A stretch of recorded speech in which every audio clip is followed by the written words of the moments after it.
ভাবটা কেমন? বলে জয় জয় জগন্নাথ সচির নন্দন, ত্রিভুবনে করে যাহার চরণ বন্দন।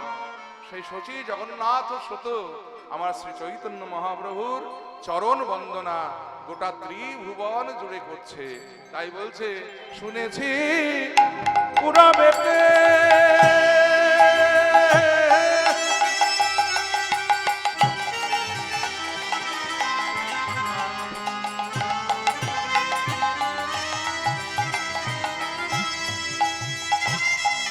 ওগো রাবণ বধিরা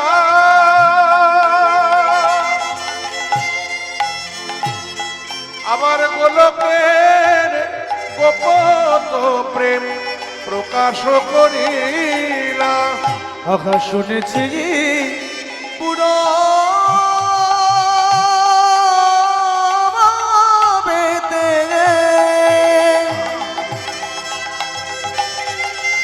ওগো রাবণ বধিরা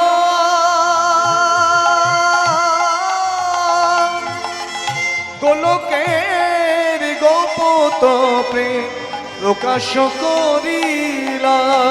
সেধে যেছে বিলাইল ওগো সেধে যেছে বিলাইল সেই গোলকের গোপন প্রেম সেধে যেছে বিলাইল। ওই গোলকের গোপন প্রেম সেধে যেছে বিলাইল।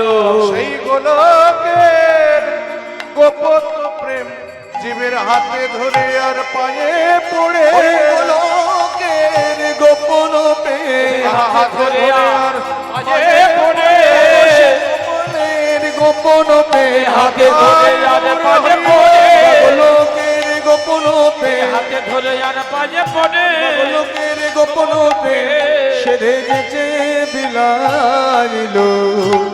যার সন্ধান কেউ জানতো না, যা ছিল গোলকে গোপনে ছিল, সেই কিশোরীর হৃদয় ভান্ডারে যে ধন লুকানো ছিল, ইন্দ্রের বাঞ্ছিত ধন, ব্রহ্মার বাঞ্ছিত ধন, গোলকের গোপনের ধন, কিশোরীর হৃদয় ভান্ডারের ধন, তিনি সেধে যেছে জীবের দ্বারে দ্বারে কৃপা করে দান করেছিলেন। কি সেই বস্তু? বলে অনর্পিত চরিং চিরাত করুণাবতীর্ণ কল সমার্পায় পুণ্যাত উজ্জ্বল রসাং স্বভক্তি শ্রিয়া হরি পুরাট সুন্দর দ্রুতি কদম্ব সন্নিপীত সদা হৃদয় কন্দরে স্ফুরত বসচি নন্দন। অর্থাৎ অনর্পিত চরিং চিরাত মানে যা ছিল অনর্পিত ছিল, যার সন্ধান কেউ জানতো না, সেই ন অর্পিত অর্থাৎ অনর্পিত বস্তু করুণা করে ভগবান কলির জীবের জন্য অবতীর্ণ হয়ে সেই বস্তুটা নিয়ে এলেন। কি সেই বস্তু? না সমার্পায় পুণ্যাত উজ্জ্বল রসাং স্বভক্তি শ্রিয়া। স্বভক্তি শব্দটা একটু ভালো করে অনুভব করতে হবে। মাদন্ত শয় বাফালা সোয়া মানে হলো নিজের, অর্থাৎ নিজের সম্পদ। তা নিজের সম্পদ দেখবেন কেউ কাউকে সচরাচর দিতে চায় না, কি মা দেয় নাকি?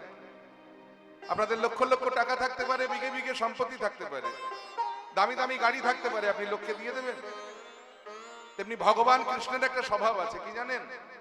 এটা আমার কথা নয়, শাস্ত্র বাক্য।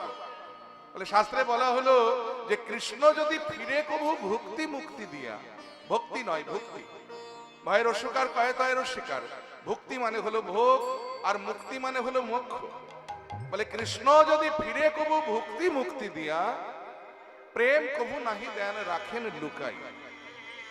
এখন কেউ যদি বলে প্রভু আমি সারা রাত্রি জেগে তোমার কীর্তন শুনবো, তুমি শুধু কৃপা করে আমার একতলা বাড়িটাকে দোতলা করে দাও, ভগবান বলেন বাবা অল্পের উপর দিয়ে বেঁচে গেলাম বাবা, তো দোতলা নয় চারতলা করে দেবো, হলো। আবার কেউ যদি বলে প্রভু আমি সারা রাত্রি জেগে তোমার কীর্তন শুনছি, তুমি শুধু কৃপা করে আমার এই মেয়েটাকে ভালো জায়গায় বিয়ে দিয়ে দাও, ভগবান বলেন বেশ তাই হবে, কোনো চিন্তা নেই, তোর মেয়ের খুব ভালো জায়গায় বিয়ে দিয়ে দেবো। আবার কেউ যদি বলে প্রভু আমি সারা রাত জেগে তোমার কীর্তন শুনবো, তুমি শুধু কৃপা করে আমাকে মায়ার সংসার থেকে মুক্তি পাইয়ে দাও, ভগবান বলে আরে বাপ রে বাপ, আবার এটাও চাস? আচ্ছা বেশ, এটাও না হয় দিলাম। কিন্তু কেউ যদি বলে প্রভু আমি জন্ম জন্মান্তর তোমার নাম করব, তুমি শুধু কৃপা করে তোমার ওই প্রেম বস্তুটা একবার আমাকে দাও, ভগবান সঙ্গে সঙ্গে বলে দিলেন যে ওটি হবে না বাচ্চা। ওটা আমি তোমায় দিতেই পারবো না, কারণ ওটা আমার নিজের সম্পদ।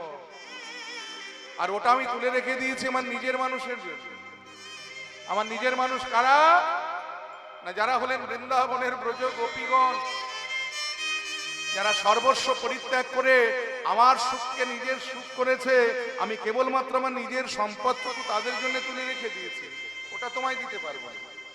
কিন্তু সেই ভগবান যখন গৌর হয়ে এলেন কলির জীবের মাঝে, যা এতদিন কেবলমাত্র কিশোরীর হৃদয় ভাণ্ডারে লুকানো ছিল, সেই ইন্দ্রের বাঞ্ছিত ধন, ব্রহ্মার বাঞ্ছিত ধন, গোলকের গোপনের ধন, তিনি সেধে যেচে জীবের দ্বারে দ্বারে দান করলেন। কি সেই বস্তু? না, ব্রজের উন্নত উজ্জ্বল রস। উন্নত উজ্জ্বল, উজ্জ্বল মানে কি ও মায়েরা?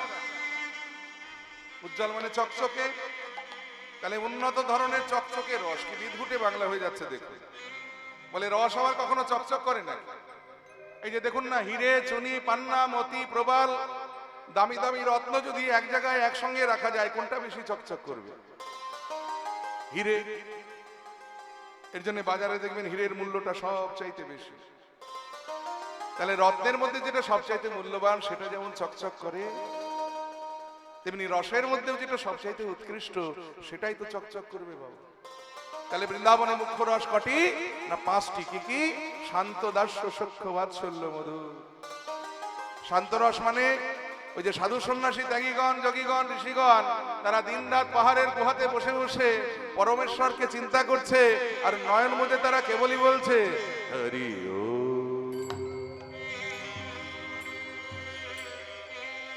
অর্থাৎ বিলীন করে দিচ্ছে তারা নিজেদেরকে, যে তুমি পরমাত্মা আর আমি হলাম জীবাত্মা, তোমার সঙ্গে তুমি আমাকে বিলীন করে নাও। এই হলো শান্ত রস।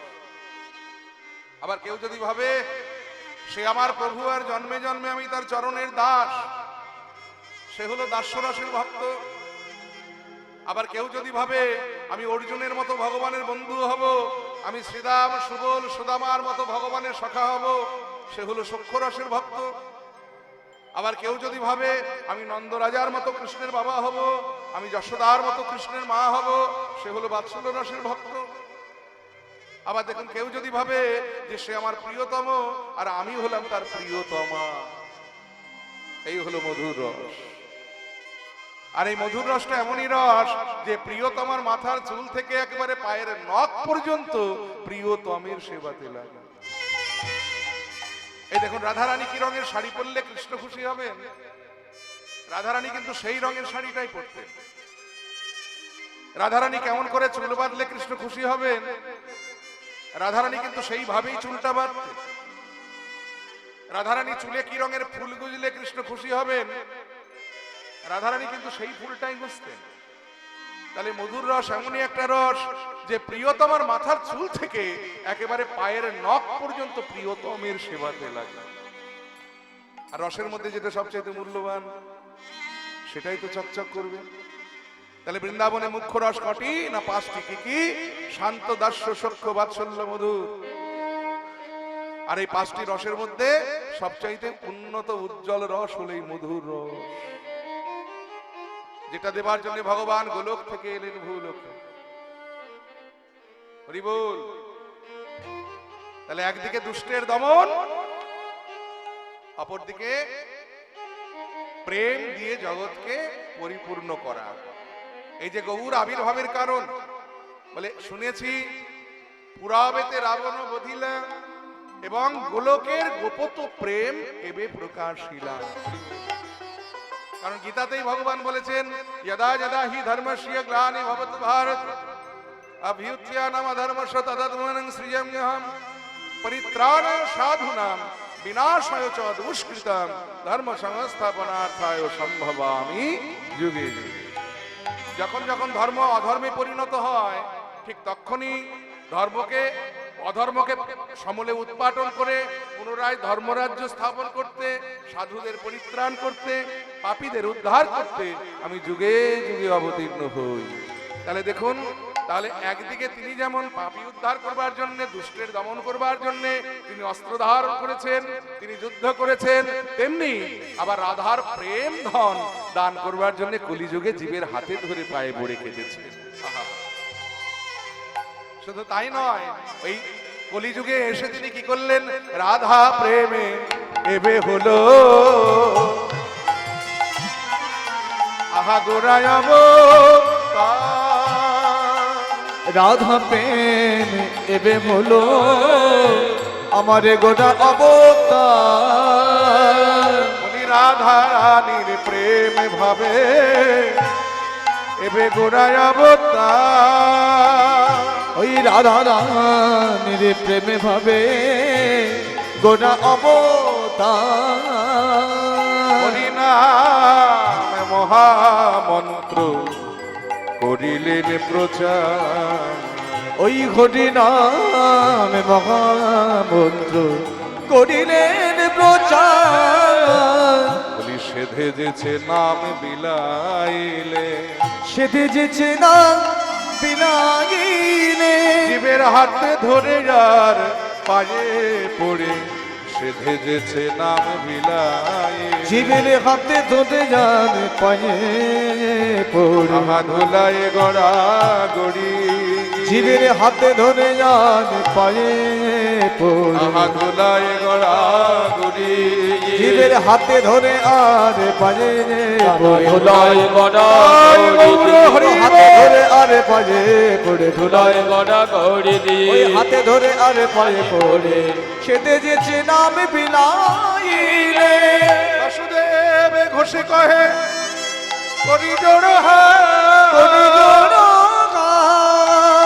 যে গৌর সেই কৃষ্ণ সেই কৃষ্ণ সেই জগন্নাথ সেই জগন্নাথ ওগো সেই জগন্নাথ রে এ আমরা যেই কৃষ্ণ সেই জগন্নাথ রে যেই কৃষ্ণ হে জগন্নাথ রে ও যে কৃষ্ণ সেই জগন্নাথ রে হে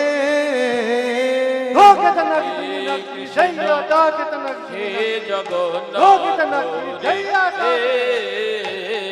আমরা যেই কৃষ্ণ সেই জগন্নাথ রে কৃষ্ণ হে জগন্নাথ আমরা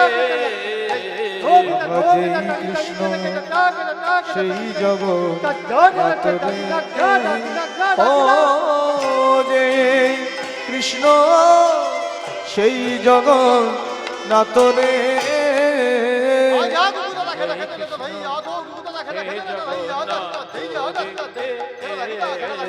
যেই কৃষ্ণ সেই জগন্নাথ রে যেই কৃষ্ণ সেই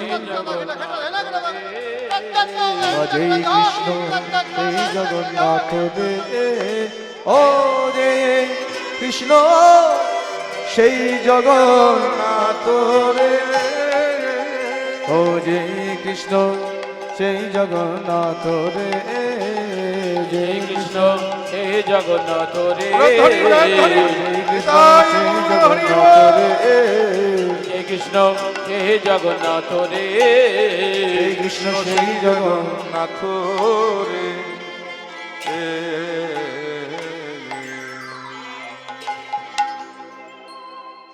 এতক্ষণ ছিলাম আমরা ছিলাম নবদ্বীপে আমার গৌর সুন্দরের কাছে। এবার যেখানে যাব সেটা হলো শ্রীধাম বৃন্দাবন। আমরা আমাদের গৌর হরির কাছে ছিলাম, কোনো ভয় ছিল না, কারণ আমরা ছিলাম আমাদের ভগবান গৌর হরির কাছে। আমরা যারা বাংলা ভাষায় কথা বলি, আমরা যারা বাংলার মাটিতে জন্মেছি, আমরা গর্ব করে অহংকার করে বলতে পারি যে গৌর আমাদের ভগবান, আমাদের বাঙালির ভগবান। কারণ আমরাও বাংলার মাটিতে জন্মেছি, তিনিও বাংলার মাটিতে জন্মেছিলেন, আমরাও বাংলা ভাষায় কথা বলি, তিনিও বাংলা ভাষাতেই কথা বলতেন। কিন্তু এবার যেখানে যাব কৃষ্ণ ভগবান, সেখানে কিন্তু একটু ভয় আছে, কারণ তিনি বাংলা ভাষা বোঝেন কিনা একটু সন্দেহ আছে। কারণ তার জন্ম হয়েছে মথুরায় আর বড় হয়েছেন বৃন্দাবনে। এই দুই জায়গার ভাষাই হলো হিন্দি। তার সঙ্গে যদি একটু মনের কথা বলতে হয়, আমার মনে হয় সেখানকার ভাষাতেই বলা ভালো। তাহলে আসুন বৃন্দাবনে গিয়ে প্রথমে একটা ছোট হিন্দি ভজনের মাধ্যমে ভগবানের সঙ্গে একটু মনের কথা বলে নেব, তারপর আমরা লীলা আস্বাদন করব। प्रभु मेरे जब गुण चित ना धरू प्रभु मेरे अवगुण चित ना धरो।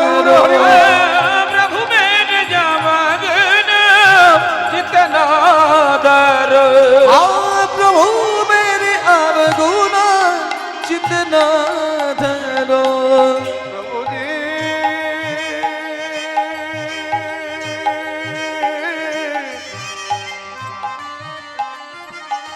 ओ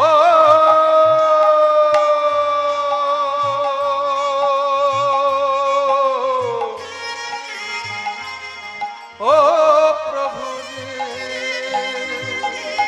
प्रभु जी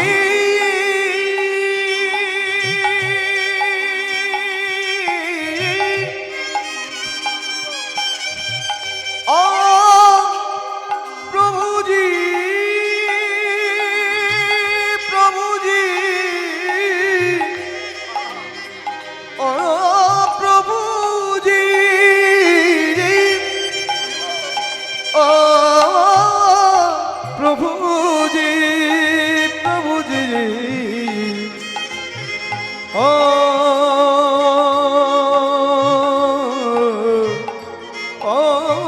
प्रभु जी प्रभु मेरे अवगुण प्रभु मेरे अवगुण प्रभु मेरे अवगुण प्रभु मेरे अवगुण चितना धरू प्रभु मेरे अवगुण चितना धरू प्रभु मेरे अवगुण चितना धरो। प्रभु मेरे जमगन जितना दर প্রভু মেরে অবগুণ চিতে না ধরে একটু মানেটা বোঝার চেষ্টা করি প্রভু মেরে মানে হে প্রভু আমার অবগুণ মানে গুণের বিপরীত শব্দ অবগুণ মানে দোষ চিতে না ধর মানে হৃদয়ে ধরছে না। হে প্রভু আজকে আমরা তোমার কাছে সবাই মিলে আমাদের গুণের কথা বলতে আসিনি আমাদের হৃদয়ে দোষ ধরবার আর কোনো জায়গা নাই বলে আজকে আমরা সবাই মিলে তোমার কাছে এসেছি আমাদের হৃদয়ের দোষের কথাগুলো বলবার জন্য। তোমার কাছে কেন এলাম? আমরা তো মা কালীর কাছে যেতে পারতাম, এই তো এখান থেকে কালীঘাট খুব বেশি দূরে নয়, সেখানে মা কালী রয়েছে সেখানে যেতে পারতাম, নইলে তারকেশ্বরে বাবা ভোলানাথ রয়েছে সেখানে যেতে পারতাম। কিন্তু এত জায়গা থাকতে আমরা কষ্ট করে বৃন্দাবনে তোমার কাছে কেন এলাম? তার কারণ সমুদর সিংহ নাম তিহারো समदर्शी है नाम तिहारो समदर सिंह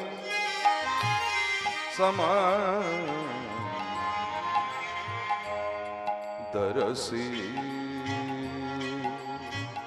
समदरसी है समदरसी समदरसी है नाम तिहारो समदर्शी है नाम तिहारो। একটা মজার কথা শুনুন ভক্তমণ্ডলী ভক্তিমতী মায়েরা, আমাদের হিন্দুদের 33 কোটি দেবদেবী কিন্তু লক্ষ্য করে দেখবেন প্রত্যেকটা দেবদেবীর দেখবেন একটা নিজস্ব পার্সিয়ালিটি আছে। বলে কি রকম? দেখবেন কালী ঠাকুর কেবল তার কালী ভক্তকে কৃপা করে, শিব ঠাকুর কেবল তার শিব ভক্তকে কৃপা করে, কার্তিক ঠাকুর কেবল তার কার্তিক ভক্তকে কৃপা করে। মানে আপনি যদি কালীর পূজারী হয়ে কোনোদিন বিপদে পড়ে ভোলানাথের শরণাপন্ন হয়ে বলেন বাবা ভোলানাথ বড় বিপদে পড়ে তোমার কাছে এসেছি, তুমি আমায় একটু কৃপা করো, তো ভোলানাথ বলবে তা কি করে হয় বাবা? তুমি জীবনের আগে কোনোদিন আমার মন্দিরে আসোনি, আমার চরণ চিন্তা করোনি, আমায় সাধন করোনি, ভজন করোনি, আর আজকে প্রথম দিন আমার মন্দিরে এসে মাথা ঠুকে আমার কাছে কৃপা চাইছে। আরে বাবা কৃপা কি অত সোজা কথা? কৃপা শব্দের অর্থ হলো করে পাওয়া। তুমি আগে আমার জন্য কিছু করো, তারপরে তো আবার কৃপাটা পাবে নাকি?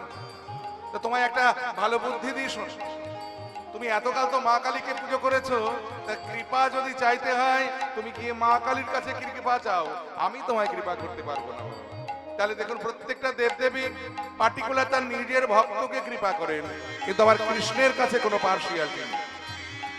তিনি কালী ভক্তকেও কৃপা করেন, তিনি শিব ভক্তকেও কৃপা করেন, তিনি কার্তিক ভক্তকেও কৃপা করেন। প্রমাণ দেখুন, বাড়িতে ধরুন মানসিক কালী পুজো দেওয়া হয়েছে, তো একজন পুরোহিতকে ডাকা হলো কালী পুজোটা করবার জন্য। তো সেই ঠাকুর মশাই দেখবেন ওই কালী পুজোর আসনে বসে হাতে প্রথম গঙ্গা জল নেবে, আর প্রথম মন্ত্রটাই বলবে নমঃ শ্রী বিষ্ণু, নমঃ শ্রী বিষ্ণু, নমঃ শ্রী বিষ্ণু। তো কথা হলো, বাবা বসেছো কালী পুজো করতে, অত তোমার বিষ্ণুর নাম করার দরকার কি? বলে ওই যে গাছের গোড়ায় যেমন জল দিলে গাছের শাখা প্রশাখা প্রত্যেকে জল পায়, তেমনি আমার কৃষ্ণের চরণে জল দিলে এই জগতে সকল দেবদেবী তারা সন্তুষ্ট হয়।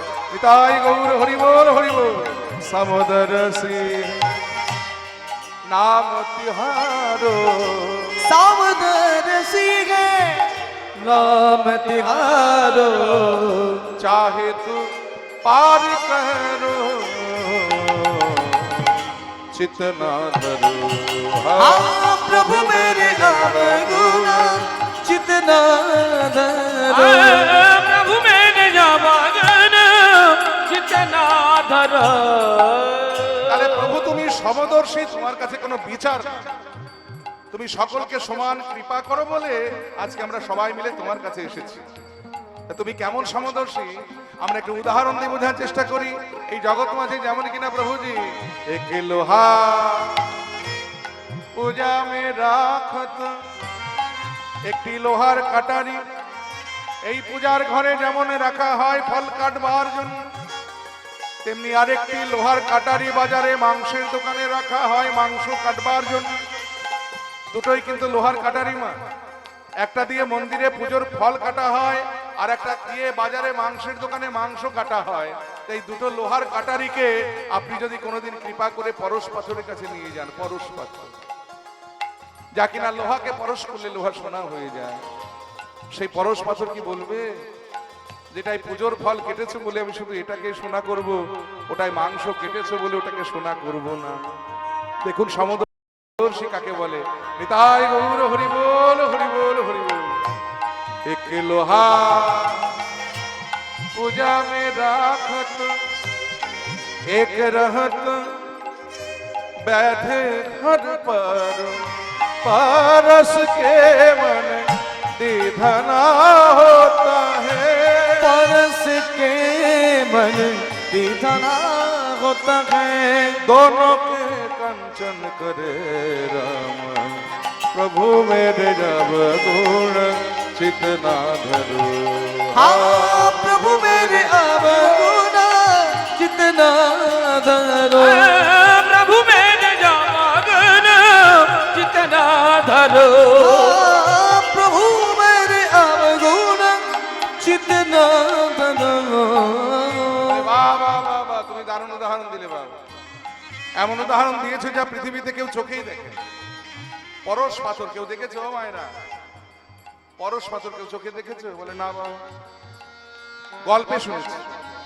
বলে আজকের দিনে গল্পের কথা মানবো না, এমন একটা উদাহরণ দাও যা পৃথিবীতে চোখে দেখা যায়। বলে বেশ, আরেকটি বাস্তব উদাহরণ দিচ্ছি। যেমন এক নদিয়া এক নরে কাহাবত मैलो निरेभरो हाँ एक नदिया एक नदी का गावतो मेलो निजी भरो বাবা ওই দামোদর নদে জল থাকলে বলে দামোদরের জল, আর আমাদের কলকাতায় যে নর্দমাগুলো আছে সেখানে যখন জল থাকে তাকে বলে নর্দমার পচা জল।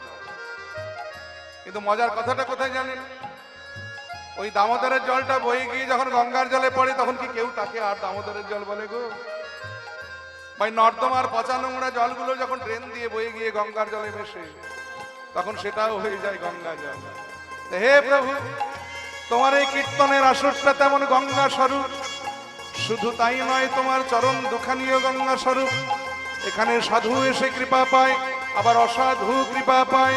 নিতাই গৌর হরিবোল হরিবোল হরিবোল। প্রভুজি एक नदिया एक नौर कहावत मैलो नीर भरो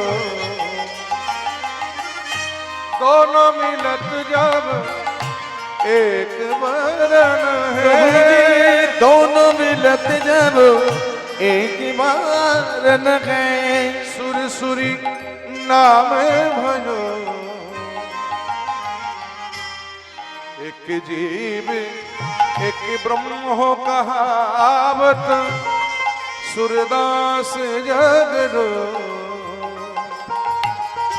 এবার শেষে একটু তার কথা বলে শেষ করব। এত সুন্দর তত্ত্বপূর্ণ ভজনটা যিনি রচনা করেছেন,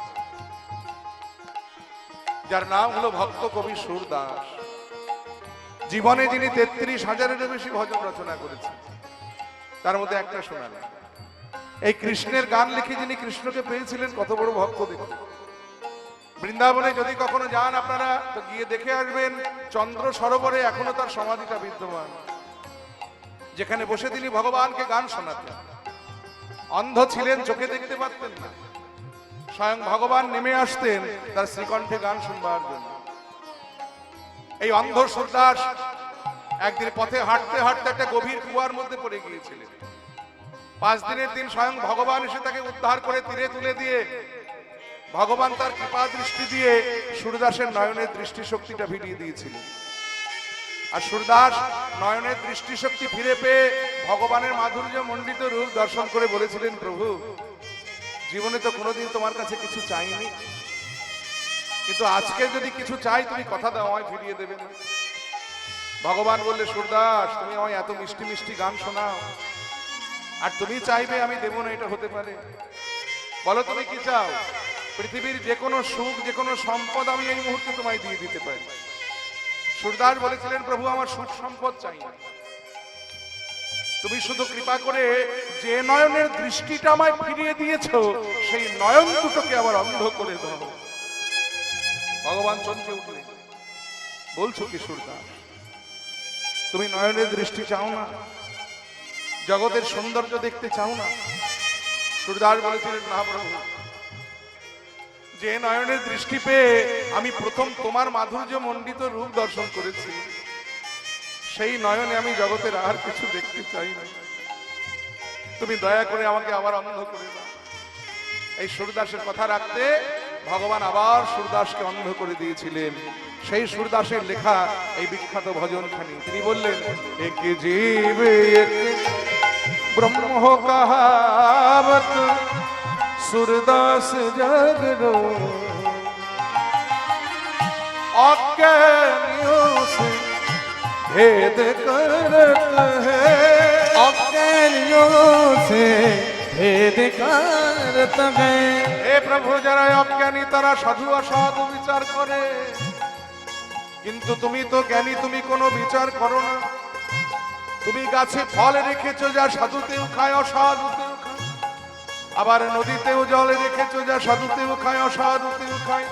অজ্ঞানিयों से भेद करत है, অজ্ঞানিयों से भेद करत है। तुम ज्ञानी कहे वेद करो, प्रभु मेरे जब गुण चितना हाँ प्रभु मेरे जब गुना चितना धरो, प्रभु मेरे जामगन चितना धरो। प्रभु जी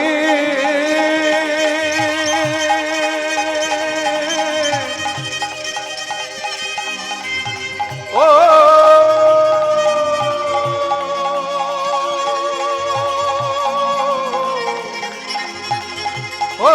प्रभु जी, प्रभु मेरे जब गुण, प्रभु मेरे जब गुण, हाँ प्रभु मेरे अवगुण, प्रभु मेरे अवगुण, अवगुण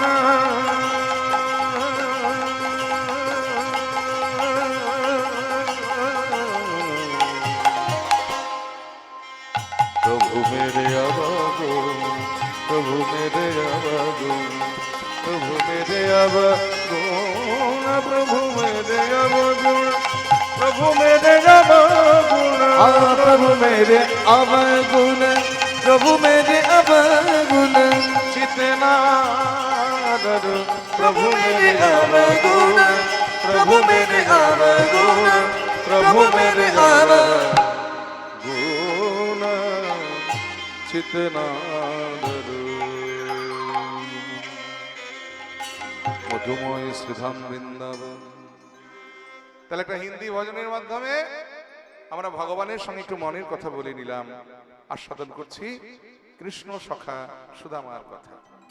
বৃন্দাবনে ভগবান কৃষ্ণচন্দ্র তার মোট মূল প্রধান সখা 12 জন ছিলেন, আর 12 জন ছিলেন সখাদের উপসখা। এই যে প্রধান যে 12 জন সখা, তারা কারা কারা? শ্রীদাম, সুদাম, দাম, বসুদাম, সুবল, মহাবল, সুবাহু, মহাবাহু, তপকৃষ্ণ, অর্জুন, লবঙ্গ আর মধুমঙ্গ। এই যে 12 জন, এরা হলো প্রধান সখা। তাহলে দেখুন, এই যে প্রধান যে 12 জন সখা, তার মধ্যে প্রথমে কে কার কথা বললাম? শ্রীদামের কথা বললাম। আর 2 নম্বর কার কথা বললাম? সুদামের কথা বললাম। এই সুদাম, যার ভালো নাম ছিল সুদামা, তিনি বন্ধুদের সঙ্গে, মানে বন্ধুদের কাছে ডাক নাম তার হয়ে গিয়েছিল সুদাম। আকারটা তুলে দিয়ে বন্ধুরা তাকে সুদাম সুদাম বলে ডাকতেন, কিন্তু আসলে তার নাম হলো সুদাম। জয় নিতাই। পুরাণ মতে এই কৃষ্ণের সখা যে সুদামা, কৃষ্ণের ছেলেবেলার বন্ধু যে সুদামা, সেই সুদামাই হলেন পরবর্তীকালের বিপ্র সুদাম। আপাতত লীলার আস্বাদনের জন্য আমরা সেই পুরাণ মতটাকে আমরা গ্রহণ করছি। সুদামার বাবার নাম হলো, সুদামার পিতার নাম হলো বটুক মহাশয়, আর সুদামার মাতার নাম হলো সুমতি দেবী। সুদামার মা সুদামাকে যখন কৃষ্ণের সঙ্গে সকালবেলা খেলতে পাঠান, সুদামাকে কোলে বসিয়ে ক্ষীর সর নবনী সেবা দিয়ে তাকে নিজের হাতে সাজিয়ে দিয়ে বলেন, দেখ সুদামা, তোকে যেমন আমি পেটে ধরেছি, তুই আমার সন্তান। একটু আস্তে গো মা, ও মায়েরা, এত কথা বললে কিন্তু খুব ডিস্টার্ব হয়। বাচ্চাটাকে থামাও। হ্যাঁ, জয় নিতাই, কথা বলবে না। নিজেরা নিজেরা যদি কথা বলা বলি করো, আমি যা বলছি সেটা শুনতে পাবে না, পরে সমালোচনা হবে, কি কীর্তন হলো রে বাবা, কিছুই বুঝতে পারলাম না। জয় নিতাই, একটু মন দিয়ে শোনো। সুদামার মা সুদামাকে সাজিয়ে দিয়ে বলতেন, সুদামা রে, তোকে যেমন আমি পেটে ধরেছি, তুই আমার সন্তান, তেমনি কৃষ্ণকে আমি পেটে না ধরলেও কৃষ্ণ কিন্তু আমার ছেলেরই মতো। তাই তোর যেমন দুঃখ হলে, কষ্ট হলে, আঘাত লাগলে আমার ব্যথা লাগে, আমার কষ্ট হয়, তেমনি কৃষ্ণেরও যদি কোনো দুঃখ হয়, কোনো কষ্ট হয়, কোনো আঘাত লাগে, তাহলে তাতেও কিন্তু আমার সমান দুঃখ, কষ্ট, আঘাত লাগে। তাই বৃন্দাবনে গোচারণে গিয়ে কৃষ্ণের সঙ্গে এমন কোনো খেলা খেলিস না যে খেলা খেললে কৃষ্ণের দুঃখ হয় বা কষ্ট হয় বা কৃষ্ণের আঘাত হয়। যা কৃষ্ণের সঙ্গে খেলতে যায়। এই সুদামা মায়ের কোল থেকে আদর খেয়ে যখন কানাইয়ের সঙ্গে খেলবেন বলে গোচারণে আসতেন, ওদিকে ভগবান কৃষ্ণচন্দ্র তার প্রিয় সখা, প্রিয় নম্র সখা, প্রাণ সখা ইত্যাদি সখাদের নিয়ে বৃন্দাবনের গোষ্ঠ গোচারণে বিনোদ খেলায় মত্ত হতেন। এই যে ভগবানও খেলেন, আমরাও খেলি। তবে ভগবানের খেলা আর আমাদের খেলা কিন্তু এক নয় বাবা, কারণ ভগবান খেললে হয় লীলা, আর আমরা খেললে হয় খেলা। পার্থক্যটা এখানে। এই ভগবানের লীলা আর আমাদের খেলা যারা এক করে ফেলে, তাদের মতো অপরাধী কিন্তু জগতে দ্বিতীয় কেহ নাই। আর এই অপরাধ কারা করেছিলেন জানেন? সচ্চিদানন্দ বিগ্রহের 2টি বিগ্রহ, এক হলো ব্রহ্মা আর এক হলো মহেশ্বর। ভগবানের লীলাকে খেলা মনে করে তারা একদিন ভুল করে ফেলেছিলেন। ব্রহ্মা কি ভুল করেছিলেন? ভগবানের লীলাকে খেলা মনে করে ভগবানের রাখালগণ আর ধেনুগণকে চুরি করে গিরি গোবর্ধন পাহাড়ের গুহাতে লুকিয়ে রেখেছিলেন। আর ভোলানাথ যে ভুলটা করেছিলেন সেটা আপনাদের কারোরই অজানা নয়। তিনি গোপী সেজে এসেছিলেন রাসের দ্বারে ভগবানকে পরীক্ষা করবার জন্য। এই যে একই অপরাধে অপরাধী ব্রহ্মা আর মহেশ্বর, তারা যখন দুজনের অপরাধের কথা অন্তরে জানতে পারলেন, তারা ছুটে গেলেন ভগবানের রাতুল রাঙা চরণে ক্ষমা চাইতে, যে দয়াময়, অপরাধ করেছি তোমার রাতুল রাঙা চরণে, তুমি আমাদের ক্ষমা করো প্রভু। ভগবান বললে, ব্রহ্মা মহেশ্বর, তোমরা যদি আমার চরণে অপরাধ করতে আমি তোমাদের ক্ষমা করতে পারতাম, কিন্তু তোমরা তো করেছো আমার ভক্তের চরণে অপরাধ। তোমরা কি জানো না যে আমার হতে আমার নাম বড়? আর আমার নাম হতে আমার নাম গুণগানকারী ভক্ত বড়। সেই ভক্তের চরণে তোমরা করে ফেলেছো অপরাধ। শুধু তাই নয়, তোমরা কি শোনোনি যাব জানন্তি মাং মূঢ়ামন শান্তনু আশ্রিত, যারা আমাকে নররূপে লীলা করতে দেখে মানুষের ন্যায় মনে করে, তোমরাও তাদের মতো আমায় করেছো অবজ্ঞা, আমায় করেছো পরীক্ষা, তাই তোমায় দিলাম অভিশাপ, আগত জন্মে তোমরা নরকুলে গিয়ে জন্মগ্রহণ করো। ভগবান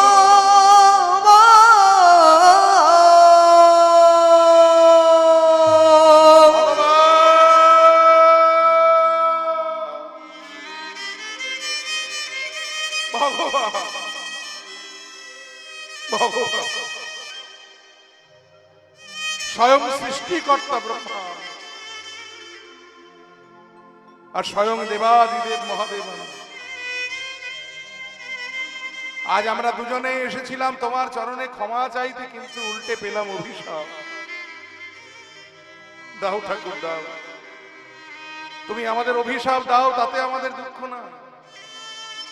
তবে কি প্রার্থনা তোমার চরণে জানাই, এই জন্মে আমরা যেমন তোমার লীলা মাহাত্ম্য জানতে না পেরে, বুঝতে না পেরে আমরা তোমায় অবজ্ঞা করেছি, পরীক্ষা করেছি, কথা দাও ওই নরকুলে গিয়ে যেন আমাদের সেই ভুলটি না হয় ঠাকুর।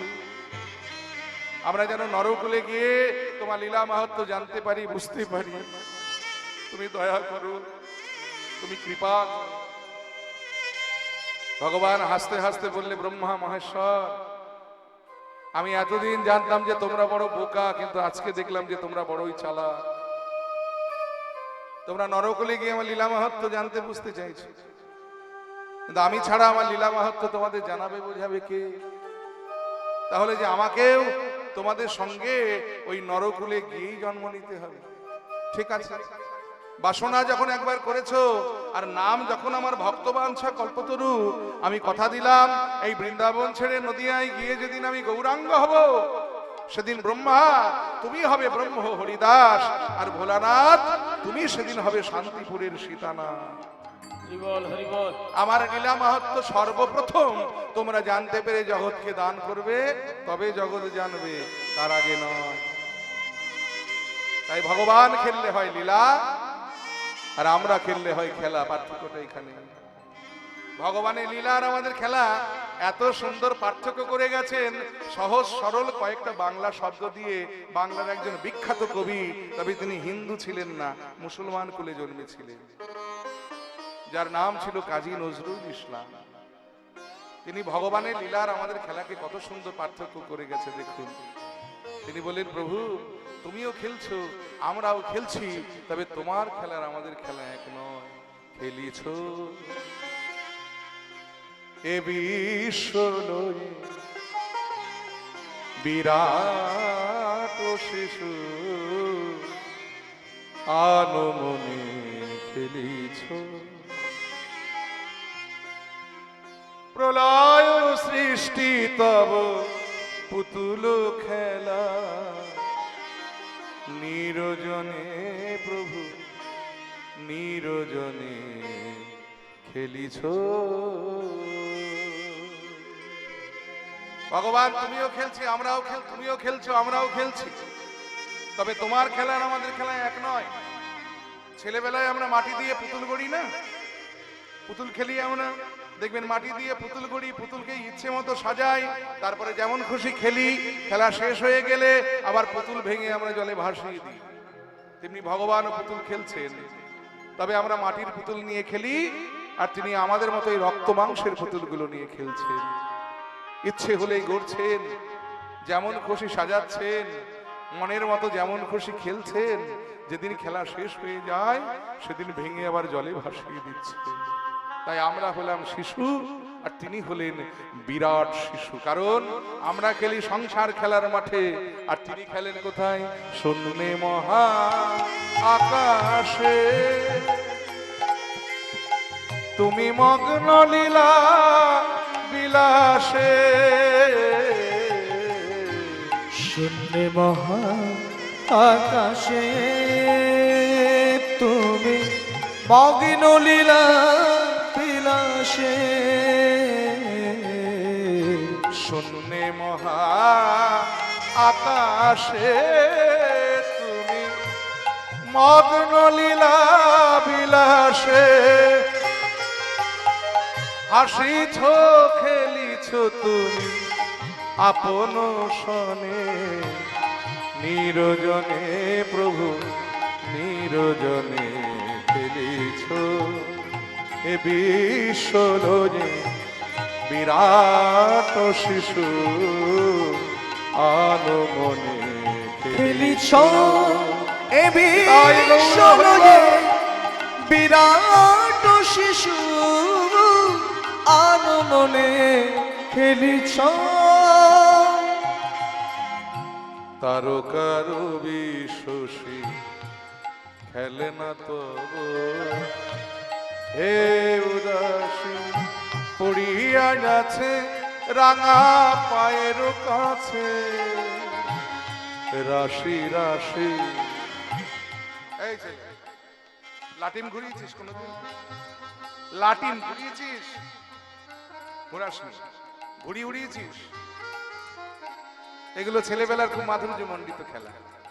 এখনকার ছেলেমেয়েরা এই সমস্ত খেলা ভুলে গেছে, আমরা খেলেছি ছেলেবেলায়। এখন পেট থেকে বেরিয়ে মোবাইল নিয়ে খেলে, ফ্রি ফায়ার, পাবজি, ল্যাপটপ নিয়ে খেলে। কিন্তু ছেলেবেলায় আমরা এগুলো খেলেছি। কাঠের লাটিম সুতো দিয়ে প্যাঁচ দিয়ে ঘুরিয়ে ছেড়ে দিলে দেখবেন মাটিতে বন বন করে ঘুরতে ঘুরতে একসময় কাত হয়ে পড়ে যায়। আবার ঘুড়ি ওড়াতে গিয়ে পাশের বন্ধুর ঘুড়ির সুতোতে যদি মাঞ্জা বেশি দেওয়া থাকে, তাহলে আমার ঘুড়ির সুতোর সঙ্গে লাগলেই কেটে ভোকাটটা হয়ে যায়। তেমনি ভগবানও লাটিম ঘোরান, ভগবানও ঘুড়ি ওড়ান।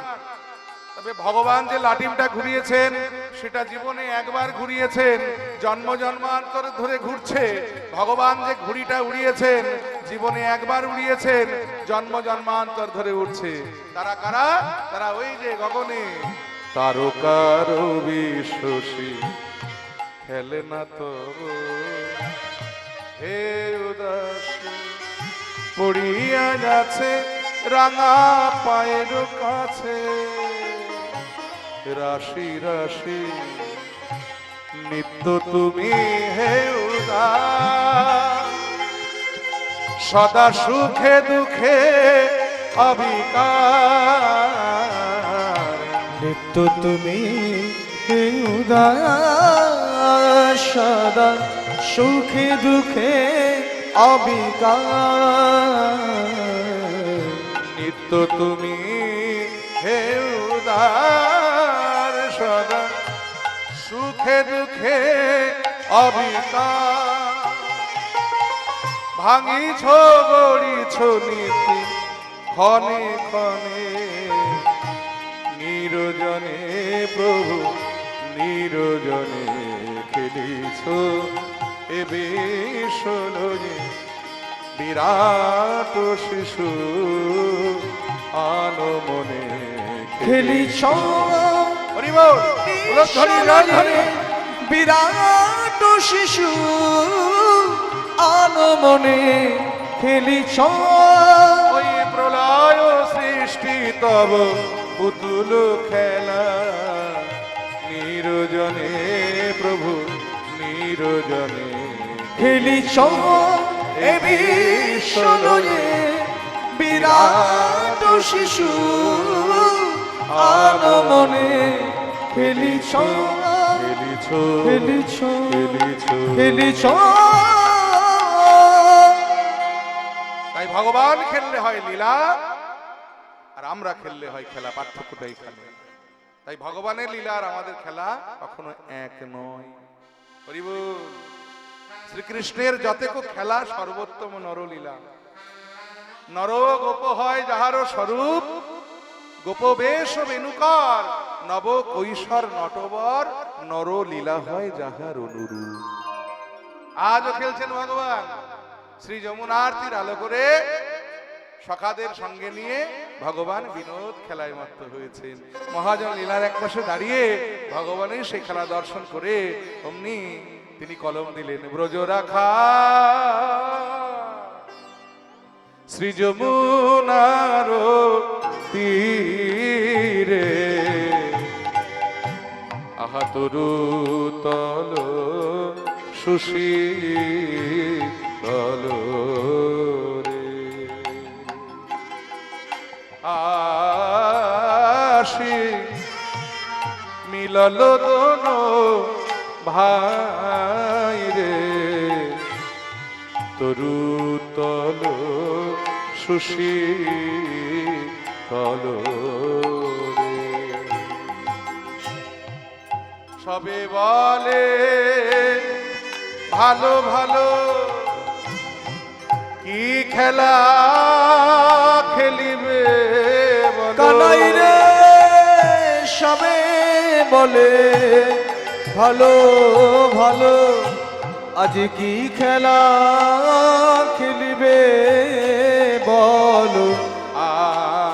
আজ আমরা খেলিবই হো হাই রে, তরু তল সুশীতল রে। এ যে পরম রমণীয় স্থান, এ যে পরম রমণীয় স্থান, বলি সৃজনার তীর যে তাতে রাম কানাই বিহার ভূমি। যমুনার তীর এ যে তাতে রাম কানাই বিহার ভূমি। যমুনার তীর এ যে রাম কানায়ে বিহার ভূমি। যমুনার তীর এ যে আই গৌরে হরিবল। ভূমে যমুনার তীরে রে, রাম কানাইয়ের বিহার ভূমে, যমুনার তীরে রে, রাম কানাইয়ের বিহার ভূমি। এ যে পরম রমণীয় স্থান, আজ খেলিবই হো হাই রে, তরুতল সুশীতল।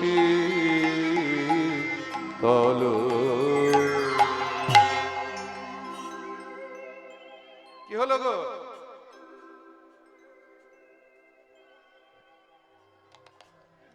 কি হলো? হ্যাঁ, কিছু হয়নি তো? তাহলে খেলা হবে তো? খেলা হোক। আজি আমরা রাম কানাইয়ের সনে খেলব রে, আমরা আমরা রাম কানাইয়ের সনে খেলব রে, খেলা খেলব রে, খেলা খেলব রে, খেলা খেলব রে, খেলা খেলব রে, খেলা খেলব রে, খেলা খেলব রে, খেলা খেলব রে, খেলা খেলব রে। আমরা দুর্বনে যাব না, খেলা খেলব রে, আমরা দুর্বনে যাব না, খেলা খেলব রে, আমরা দুর্বনে যাব না, আমাদের মা মানা করেছে। আমরা দুর্বনে যাব না, আমাদের মা মানা করেছে, আমরা দুর্বনে যাব না, আমাদের মা মানা করেছে। দুর্বনে যাব না, খেলা খেলবো রে, খেলা খেলবো রে, আমরা রাম কানাইয়ের সনে খেলবো রে। এই যে ছোট তালটা গাইলাম, শুনতে ছোট লাগছে, কিন্তু এই তালটির নাম হলো ছোট আড়। 5 মাত্রা, বড় আর 20 মাত্রা, মধ্যম আর 10 মাত্রা, আর ছোট আর 5 মাত্রা। 1 2 3 4 5, এই 5 মাত্রা আড় তালে এটা গাইলাম। এখন এ বাজাতে জানে বলে আমি গাইতে পারলাম। যদি বাজাতে না জানতো তাহলে সবাই যেরকম গায় আমিও সেরকম গাইতাম।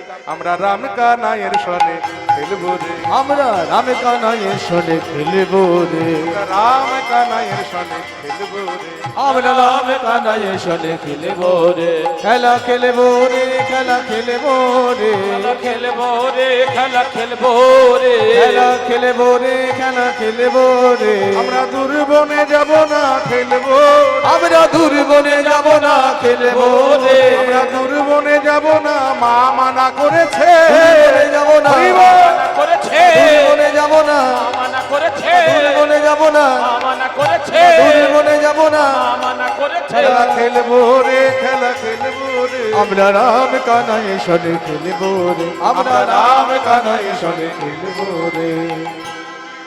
তাহলে খেলা হবে নাকি রে এই সখারা? খেলা হবে তো? কিন্তু খেলার আগে একটি কথা আপনাদের একটু বলে দিই।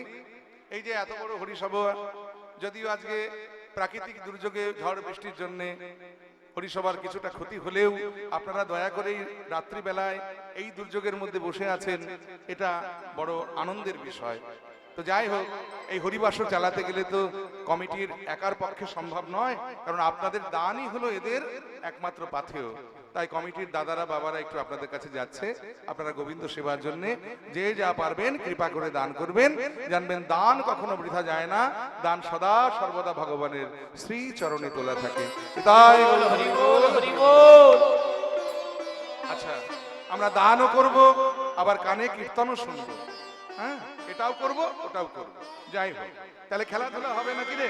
কি খেলা হবে? সুদামা বলছে কানাই, আমি বলবো, বলে বল। বলে আজকের খেলাটার নাম হোক কাঁধে করা আর কাঁধে চড়া। বলে ভালো কথা, কিন্তু কাঁধে করবে কে আর কাঁধে চড়বে কে? কারণ কাঁধে চড়তে পারলে কেউ কাঁধে করতে চায় কি গো মায়েরা? ও মায়েরা, কাঁধে চড়তে পারলে কেউ কাঁধে করতে চায়। ভগবান বললে কাঁধে করবে কে আর কাঁধে চড়বে কে? সুদামা বললেন কানাই তাহলে একটা কাজ হোক। বলে কি? বলে সাতুরি পাতা হোক। সাতুরি পাতা মানে বুঝেন তো? মানে লটারি। প্রাচীন কালেই লটারিকে বলা হতো সাতুরি পাতা। জয় নিতাই। বলে একটা কাজ কর, কদম গাছ থেকে 26টা পাতা ছিঁড়ে নিয়ে আয়। কেন? আগেই বলেছি ভগবানের 12 জন সখা, মূল সখা, আর 12 জন সখাদের উপসখা। এই 12 মোট 24 জন, ভগবান একজন 25 জন, আর বলাই দাদা একজন 26 জন। বলে কদম গাছ থেকে 26টা পাতা ছিঁড়ে নিয়ে আয়, আর এই 26টা পাতার মধ্যে একটা পাতা আমি ছেঁদা করে দেব। 26টা পাতা আমার হাতে থাকবে, তোরা এক এক করে একটি একটি করে পাতা টানবি। যার হাতে ওই ছেঁদা পাতা উঠবে তার শাস্তি হবে এই কেশিঘাট থেকে বংশীঘাট অবধি সকল সখাদের কাঁধে করে নিয়ে যাওয়া আর নিয়ে আসা। সুদামা ছুটে গিয়ে কদম বৃক্ষ থেকে 26টা পাতা ছিঁড়ে এনে দিলেন। ভগবান তার মধ্যে একটা পাতা ছেঁদা করে হাতে রেখে দিয়ে সবার কাছে গিয়ে বলেন, নে একটা একটা করে পাতাটা।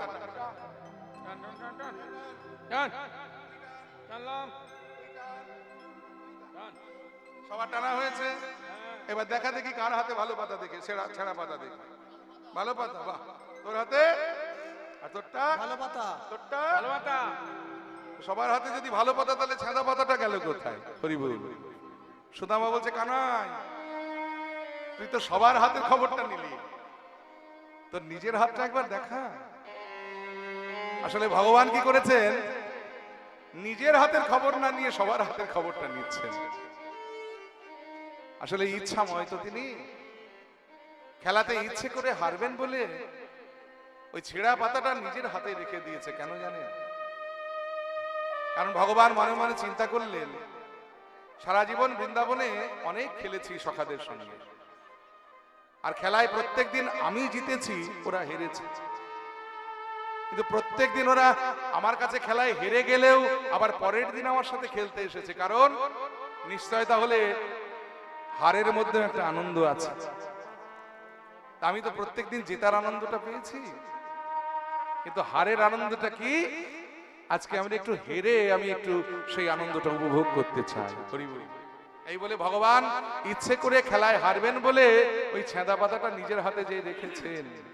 সুদামা বলেন, কানাই তোর হাতের পাতাটা একবার দেখা দেখি। আর ভগবান যেই তার সেই ছেঁদা পাতাটা তুলে ধরেছে, উনি সবাই চিৎকার করে বলে উঠলেন যে চোর, চোর, চোর বলবি না, চোর বলবি না, চোর বলবি না। আমি একা চুরি করি?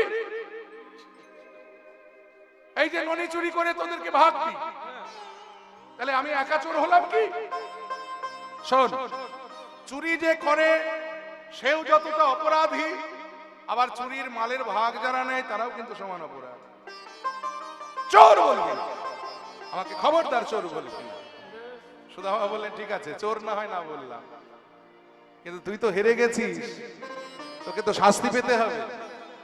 ভগবান বলেন, হেরে যখন গেছি শাস্তি তো পেতেই হবে, আয় আমার কাঁধে এসে ওঠ। সখারা এক এক করে ভগবানের কাঁধে উঠলেন, আর ভগবান এক এক করে সবাইকে নিয়ে কেশিঘাট থেকে বংশীবট অব্দি যাচ্ছেন আর ফিরে নিয়ে আসছেন। সবার শেষ পালাটা হলো সুদামা। কানাইয়ের কাঁধে গিয়ে সুদামা চেপেছেন, বক্ষের দিকে একটা চরণ আর পিঠের দিকে আরেকটি চরণ, মানে এক কাঁধে চেপেছে। ভগবান সুদামাকে বলেন, সুদামা, এই সুদামা, চরণ আমার বক্ষে যখন দিলি ভাই, একটা চরণ দিলি কেন? দিনা তোর দুটি চরণ আমার বক্ষের দিকে।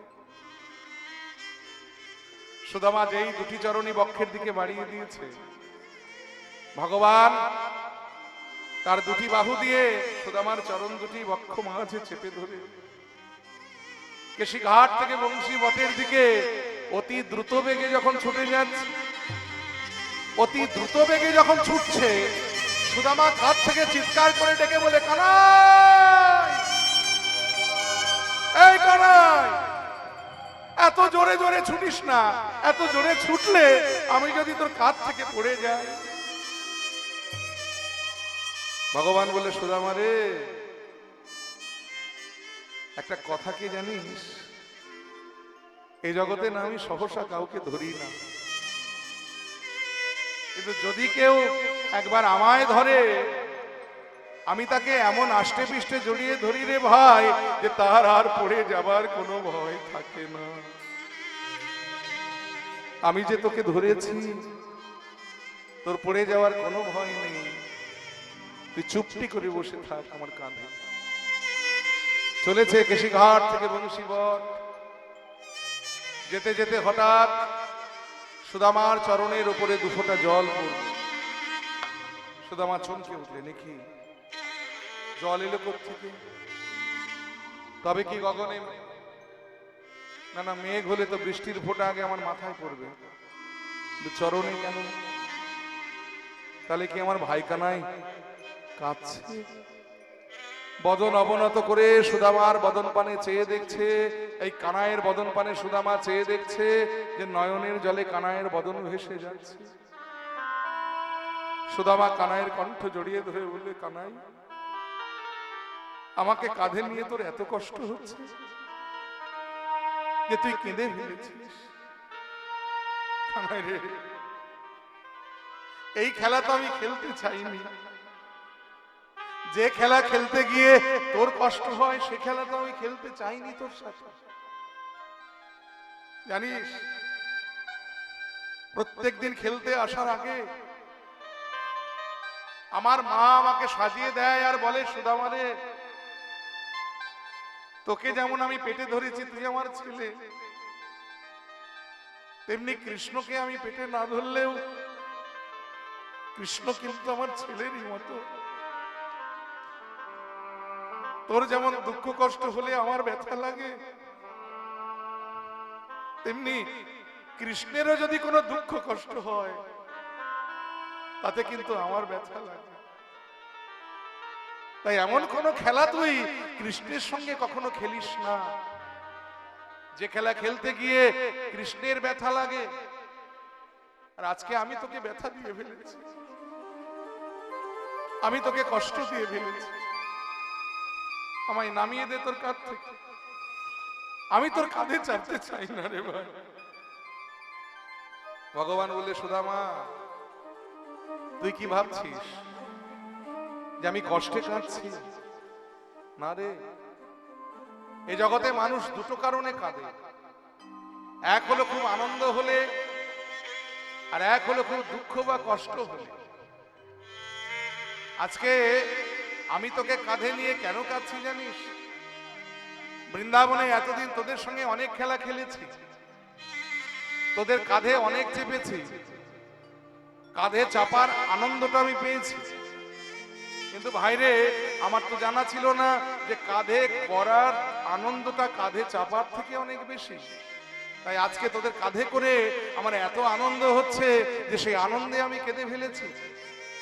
সুদামা বলছে, কানাই এত ভালোবাসিস আমাদের, আমাদের জন্য তোর হৃদয়ে এত ভালোবাসা, এতই যদি ভালোবাসিস রে কানাই, তাহলে তোর চরণে আজ আমি একটা নিবেদন করি, তুই যেন আমায় সঙ্গ ছাড়া করিস না ভাই।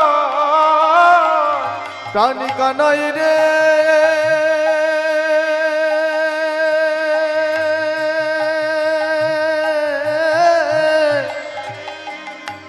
যেন সঙ্গ ছাড়া করিস না ভাই। ভাই কানাই রে, যেন সঙ্গ ছাড়া করিস না ভাই। ভাই কানাই রে,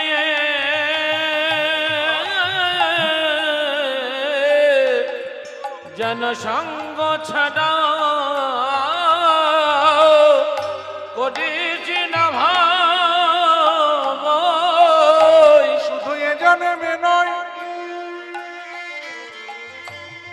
ওরে কানাই, প্রতি জন্মে জন্মে যেন আমায় সঙ্গ ছাড়া করিস না ভাই। অগয়ে জন্মে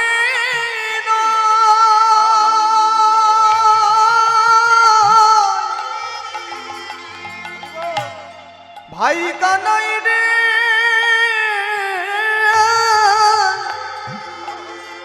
জন্মে জন্মে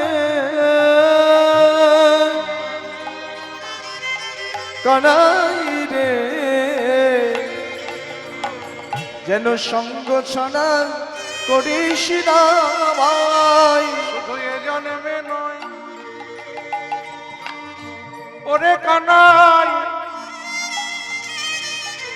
প্রতি জন্মে জন্মে। এই বাচ্চা দুটো কাঁদে, কাদের এটা?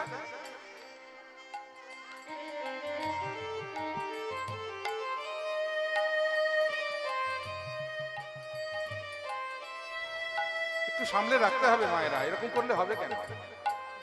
কীর্তন গাইতে গেলে কীর্তনের পরিবেশটাকে দিতে হয়। একেই তো দুর্যোগের জন্য সব শেষ হয়ে গেল, বৃষ্টির জন্য, তারপরে যদি এটা করতে থাকেন তাহলে গানটা হবে কি করে বলুন তো? এটা সুস্থ পরিবেশ না দিলে কি কীর্তন হয়? কীর্তন হচ্ছে ভাব রসের গান।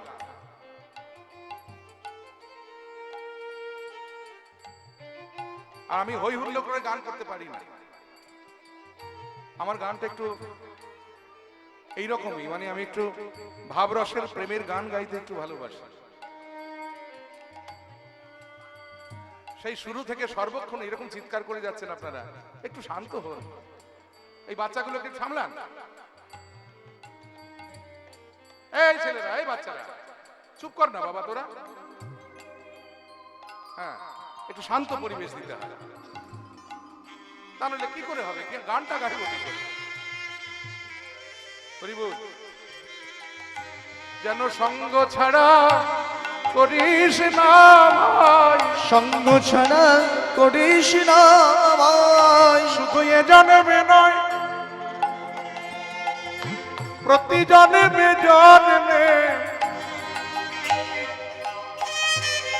যেন সঙ্গ ছাড়া করিস না ভাই। শুধু এ জন্মে নয় প্রতি জন্মে জন্মে সঙ্গ ছাড়া করিস না ভাই। শুধু এ জন্মে নয়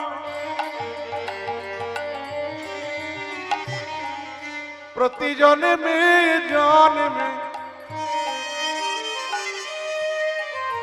বলি ওরে আমার ভাইরে কানাই, বলিয়া জন্মে নয় প্রতি জন্মে জন্মে, বলি ওরে আমার ভাইরে কানাই, শুধু এ জন্মে নয় জন্মে জন্মে, বলি ওরে আমার ভাইরে কানাই। ওগো এ জন্মে নয় জন্মে জন্মে, ওরে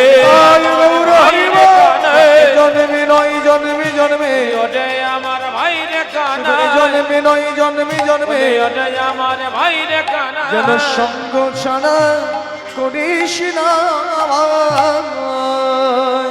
ভগবান মনে মনে বলছে, সুদামা তোকে আমি সঙ্গ ছাড়া করবোটা কেমন করে রে? কারণ আমার সঙ্গ পাবার জন্য তুই যে আমার কাছে প্রার্থনা করে আমার কাছে চেয়ে নিয়ে এসেছিস, ভুলে গেলি সেই দিনগুলোর কথা? মনে নেই পূর্বজন্মে তুই কি ছিলি, কে ছিলি, আর আমার কাছে এই সঙ্গ লাভ করবার জন্য তুই আমার কাছে বর মেঘে নিয়ে এসেছিলি। এই সুদামা পূর্বজন্মে কে ছিল জানেন? অযোধ্যার রাজা দশরথের মধ্যম পুত্র রামানুজ, রামচন্দ্রের মেজ ভাই, যার নাম ছিল ভরত। এই সুদামা পূর্ব জন্মে ছিলেন ভরত, দাপর যুগে সুদামা হয়ে এসেছিলেন। এর পেছনে একটা কারণ আছে। ঘটনাটা ঘটে গিয়েছিল যেদিন রামচন্দ্র অযোধ্যার রাজা রূপে অভিষেকৃত হতে চলেছে। অযোধ্যা আনন্দে একেবারে আলোয় আলোয় ঝলমলিয়ে উঠেছে, কারণ অযোধ্যাবাসীদের কাছে আজকে বিরাট আনন্দের দিন, কারণ তাদের প্রিয় রামচন্দ্র আজকে রাজা হচ্ছে। কিন্তু খবরটা পৌঁছে গেল যখন কৈকেয়ীর কানে। কৈকেয়ীর দাসী মন্থরা গিয়ে কৈকেয়ীর কানে খবরটা দিলেন, জানিস কৈকেয়ী, রাম রাজা হচ্ছে। কৈকেয়ী আনন্দে নেচে উঠলেন, বলে এ তো আনন্দের খবর, রাম রাজা হচ্ছে, এর থেকে আনন্দের খবর আমার কাছে আর কি থাকতে পারে? আরে বাবা কৈকেয়ী, রাম রাজা হচ্ছে, ভরত নয়। বলে সেই জন্যই তো বলছি আমার আনন্দ হচ্ছে। বলে কেন তোর আনন্দ হওয়ার কারণ? রাম তো তোর সতীনের ছেলে, ভরত তোর নিজের ছেলে। তুই একবার ভেবে দেখেছিস রাম যদি রাজা হয় ভরতের কি হবে? বলে কি আবার হবে, ভরত তো রামেরই ভাই। এই কৈকেয়ী রামচন্দ্রকে কতটা ভালোবাসতেন জানেন? আমরা কৈকেয়ীকে মহাভারত রামায়ণের একটা ফল চরিত্র হিসাবে জানি, এবং সৎ মা বিমাতা হিসাবে কৈকেয়ীকে আমরা গালাগালি করি, কিন্তু আমরা জানি না যে রামচন্দ্রের প্রতি কৈকেয়ীর ভালোবাসা কতটা গাঢ় ছিল, স্নেহ কতটা গাঢ় ছিল। জানেন, নিজের ছেলে ভরতকে সারা জীবন মামার বাড়িতে রেখে বড় করেছেন, কিন্তু রামচন্দ্রকে কোনোদিন কৌশল্যার কাছে স্নেহ নিতে কৈকেয়ী দিতেন না, কারণ নিজের স্নেহ যদি ভাগ হয়ে যায়।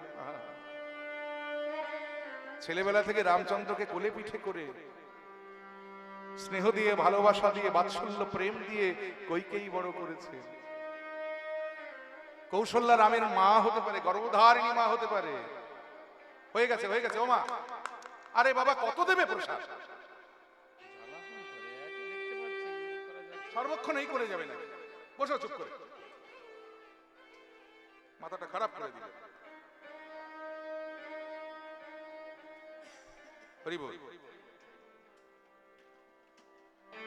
কৈকেয়ী কৌশল্যা রামের গর্ভধারিণী মা হতে পারে,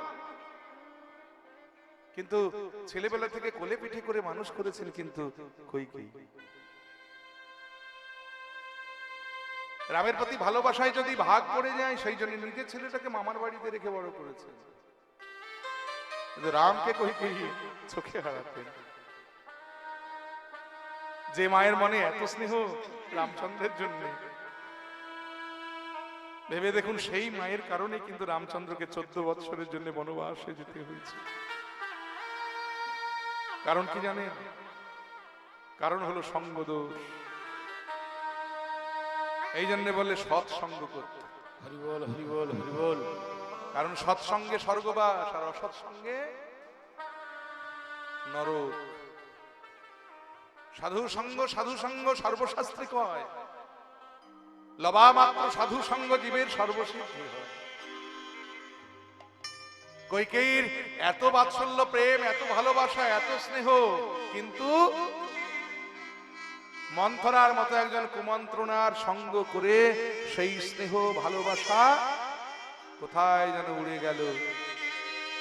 কইকেয়ী হয়ে উঠলেন রামায়ণের খল চরিত্র। মন্থরা কইকেয়ীকে বলেন, আরে আপনা বুঝতো পাগলেও বোঝে রে, রাম তোর সতীনের ছেলে আর ভরত তোর নিজের পেটের ছেলে। তুই একবারও ভেবে দেখেছিস রাম যদি রাজা হয় তাহলে ভরতের কি হবে? হ্যাঁ, এখনো সময় আছে, ভরতকে রাজা কর, তোর হাতেই আছে অস্ত্র। বলে কি করে করব? বলে কেন মনে নেই দশরথের কাছে তোর দুটি বর পাওনা আছে। এই রাজা দশরথকে কইকেয়ী দুইবার মৃত্যুর মুখ থেকে সেবা করে বাঁচিয়ে এনেছিলেন, আর রাজা দশরথ কইকেয়ীকে দুটো বর দেবেন বলে প্রতিজ্ঞা করেছিলেন। একবার রাজা দশরথের দেহে এমন একটা বাণ বিদ্ধ হয়েছিল যে সেই বাণের আঘাতে গোটা দেহটা যখন পচে যেতে শুরু করলো, রাজবৈদ্য ঔষধ দিলেন বটে, তবে ঔষধটা বড় কথা নয়, ঔষধ সেবন করানোটাই হলো আসল শুশ্রূষা। কারণ 24 ঘন্টা দিন রাত্রিতে 8টা প্রহর হয়, এই 8 প্রহরে 8 বার দশরথকে ঔষধ সেবন করাতে হবে, প্রহরে প্রহরে ঔষধ সেবন করাতে হবে। তাহলে দিনের বেলায় 12 ঘন্টায় 4 প্রহর গেল, দিনের বেলায় না হয় ঔষধ সেবন করানো গেল, কিন্তু রাত্রি বেলায় এক এক প্রহরে যদি একবার করে ঔষধ খাওয়াতে হয় তাহলে সারাটা রাত্রি জেগে বসে থাকতে হবে। দশরথের আর পত্নীগণ তারা বলেছিলেন যে না বাবা, এই কষ্ট আমাদের দ্বারাই হবে না, কিন্তু কইকেয়ী বলেছিলেন যে স্বামী যদি বেঁচে থাকে তাহলে আমার শাখা, হাতের শাখা, সিঁথির সিঁদুর অক্ষুণ্ণ থাকবে, তাই আমি করব স্বামী সেবা। এই বলে সারা রাত্রি জেগে জেগে ওই কইকেয়ী দশরথকে সেবা করে করে ঔষধ সেবন করিয়ে করিয়ে মৃত্যুর মুখ থেকে ফিরিয়ে এনেছিলেন, বাঁচিয়ে এনেছিলেন। সেদিন দশরথ বলেছিলেন, কইকেয়ী তোমার সেবার কাছে আমি ঋণী হয়ে গেলাম, তুমি সেবা করে শুশ্রূষা করে এই যে আমার প্রাণ ফিরিয়ে দিয়েছো, বলো তুমি আমার কাছে কি চাও? আমি তোমায় কথা দিলাম তুমি আমার কাছে যা চাইবে আমি তোমায় তাই দেব। কইকেয়ী বলেছিলেন, মহারাজ স্ত্রীর ধর্ম হলো স্বামী সেবা করা, পতি সেবা করা। আমি আমার ধর্ম পালন করেছি মাত্র, তার বিনিময়ে আমার কিছু চাই না মহারাজ। দশরথ বললে, তাই বললে কি হয় কইকেয়ী? আমার ইচ্ছে হয়েছে আমি তোমায় দেব, তুমি চাও। কইকেয়ী বলেছিলেন, মহারাজ এখন নয়, আপনার কাছে গচ্ছিত থাক, আমার যখন সময় হবে আমি তখন আপনার কাছ থেকে চেয়ে নেব। আর একবার রাজা দশরথের আঙুলের ডগায় একটা ফোড়া হয়েছিল, আর এই ফোড়াটা এমন একটা জায়গায় হয়েছিল যে ফোড়ার কারণে রাজা দশরথের মৃত্যু পর্যন্ত হয়ে যেতে পারে। তখনও রাজবৈদ্য আদেশ করেছিলেন যে এই ফোড়ার ঔষধ হলো একমাত্র মুখের লালা। সারা দিন রাত্রিতে 4 বার অন্তত মুখের লালা দিয়ে যদি ফোড়াটা লেহন করে দেওয়া যায় তবেই এই ফোড়াটা সেরে যাবে, ভালো হয়ে যাবে। আর ফোড়া মানেই হলো সেটা নোংরা জিনিস, সেখানে বদ, রক্ত, পুঁজ ইত্যাদি থাকে। কইকেয়ী বলেছিলেন, আমি করব স্বামী সেবা। তাই কইকেয়ী নিয়ম করে প্রত্যেক দিন 4 বার করে দশরথের এই ফোড়াটা, আঙুলের ডগার ফোড়াটা নিজের জিহ্বা দিয়ে লেহন করে করে ফোড়াটা সারিয়ে তুলেছিলেন এবং দশরথকে মৃত্যুর মুখ থেকে ফিরিয়ে এনেছিলেন। দশরথ সেদিনও বলেছিলেন, কইকেয়ী আমি আবার তোমার কাছে ঋণী হয়ে গেলাম, বলো তুমি কি চাও? কইকেয়ী বলেছিলেন, মহারাজ আমি স্বামী সেবা করেছি, এর জন্য এর বিনিময়ে আমার কিচ্ছু চাই না। দশরথ বলেছেন, তাই বললে কি হয়, আমার তোমায় দিতে ইচ্ছে হয়েছে। কইকেয়ী তখন বলেছিলেন, ঠিক আছে, আপনার যদি দিতে ইচ্ছে হয় আপনি আপনার কাছে গচ্ছিত করে রাখুন, আমার যেদিন সময় হবে আমি সেদিন আপনার কাছ থেকে চেয়ে নেব। মন্থরা বলেন, কইকেয়ী এই সুযোগ তুই দশরথের কাছে গিয়ে বল যে একবারে ভরতকে রাজা করতে আর আরেকবারে রামকে 14 বছরের জন্য বনবাসে যেতে। হরি বল। কইকেয়ী যখন দশরথের কাছে গেলেন, দশরথকে গিয়ে বলেন, মহারাজ আপনার কাছে গচ্ছিত আমার দুটি পাওনা আছে, আজ আমি সেই পাওনা চাইতে এসেছি। রাজা দশরথ আনন্দে আত্মহারা হয়ে বলেন, কইকেয়ী আজ আমার বড় আনন্দের দিন, কারণ আমার প্রাণ প্রিয় রাম রাজা হচ্ছে। আর এই আজকের আনন্দের দিনে তুমি আমার কাছে তোমার পাওনা চাইতে এসেছো, বলো তুমি কি চাও, তাড়াতাড়ি বলো।